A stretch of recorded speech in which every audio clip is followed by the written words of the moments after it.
नमस्कार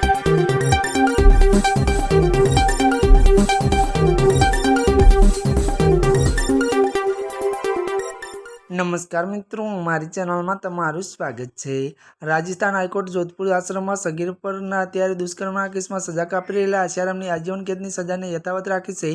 हाईकोर्टे तेने कोईपण प्रकारनी राहत आपवानो इनकार करी दीधो छे अने तात्कालिक कोर्टे समक्ष सरेन्डर करवानो आदेश अपायो छे।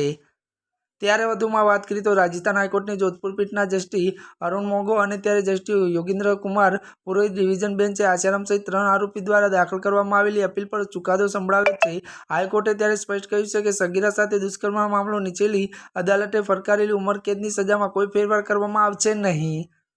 कोर्टनी सुनवाई दरमियान त्यारे जणाव्युं हतुं के उपलब्ध पुरावाना आधारे गैंगरेपनी कलम गुनाहित साबित थयो नथी ते आसारामने ते चोक्कस आक्षेपमांथी मुक्त करवामां आव्या छे। जो के अन्य कोई गंभीर कलमो हेठळना गुनाओ पुरावित प्रमाणमां साबित थया होवाथी तेने मुख्य सजा अकबंध राखवामां आवी छे। 2013 में जोधपुरना आश्रम में एक सगीराए त्यारे विद्यार्थीनी पर दुष्कर्मनो त्यारे आसाराम पर आरोप लाग्यो हतो। पुलिस तपास बाद चार्जशीट दाखल करवामां आवी हती। लांबी सुनवाई बाद वर्ष 2018 में स्पेशियल कोर्ट आसारामने दोषी जाहिर करी आजीवन कैदनी सजा फटकारी हती।